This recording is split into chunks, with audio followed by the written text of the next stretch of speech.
জিপগাড়ি number plate লাগিয়ে গড়গড়িয়ে ছুটছে পশ্চিমবঙ্গ সরকার লেখা বোলেরো গাড়ি। ভয়ঙ্কর এমন গাড়ি জালিয়াতি কাণ্ডের চোখ কপালে উঠেছে পরিবহন দপ্তরের।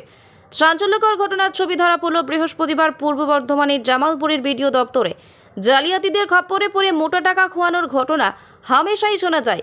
এছাড়াও পরীক্ষা, জালিয়াতি, নির্বাচনী জালিয়াতি, এসব কিছুকেই ছাপিয়ে গেল গাড়ির জালিয়াতি কাণ্ড। তাও আবার দেশে গাড়ি নয়, একদম খোদ সরকারি চালক দ্বারা চালিত গভর্নমেন্ট অফ ওয়েস্ট বেঙ্গল লেখা গাড়ি, যা ঘিরে শোরগোল পড়ে গিয়েছে পূর্ব বর্ধমান জেলার প্রশাসনিক মহলে। গভর্নমেন্ট অফ ওয়েস্ট বেঙ্গল লেখা গাড়ি যা প্রকাশ্যে আসতেই শোরগোল পড়ে গিয়েছে পূর্ব বর্ধমান জেলার প্রশাসনিক মহলে। প্রতিবাদে সোচ্চার হয়েছে বিরোধীরা।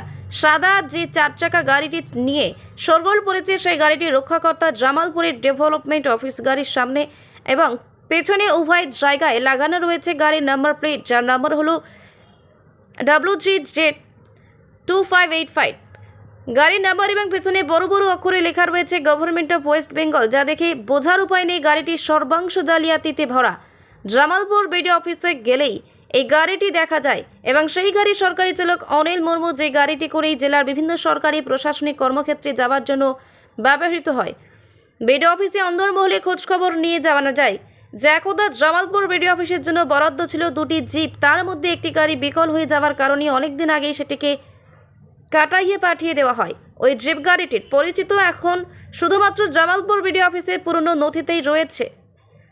অপর বিকল একটি জিপ গাড়ি এখন অস্তিত্ব জানান দিচ্ছে, যেটিকে WJ3135। এই গাড়িটি একজন সরকারি চালক দীনবন্ধু দে নামে বিডিও অফিসের একজন সরকারি চালক চালাতেন। অবসর গ্রহণের বেশ কিছুদিন পর তার মৃত্যু হয়। জামালপুর বিডিও অফিসে একজনই এখন সরকারি চালক রয়েছেন, যার নাম অনিল মুর্মু। তিনি WJ2585 গাড়িটি চালান। আমার যতদূর জানা এটা বেআইনি কাজ। এইটা পরিবহন দপ্তরকে অবশ্যই দেখতে হবে, যথাযথ ব্যবস্থা নেওয়ার তাদের অবশ্যই দরকার। এটা আপনারা তো সোচ্চার হয়েছেন শুনলাম, হ্যাঁ এই বিষয়টা নিয়ে। হ্যাঁ, কেন উল্টো পাল্টা কাজ করলে বলবো, নাহলে ঠিক কাজ করলে কিছুই বলবো না। স্বয়ং বিডিও অফিসে এই কাজ হচ্ছে, কি বলবেন? বিডিও অফিসে কি কাজ হচ্ছে? বিডিও অফিসে যারা বেআইনি করেছে, এইটা তো অনেক দিন আগে হয়েছে। আগের বিডিও সাহেব নিশ্চয়ই এটা করেছেন। হ্যাঁ, তাহলে তার বক্তব্য নেওয়া উচিত এবং তার কেন করেছেন সেটা জানা উচিত।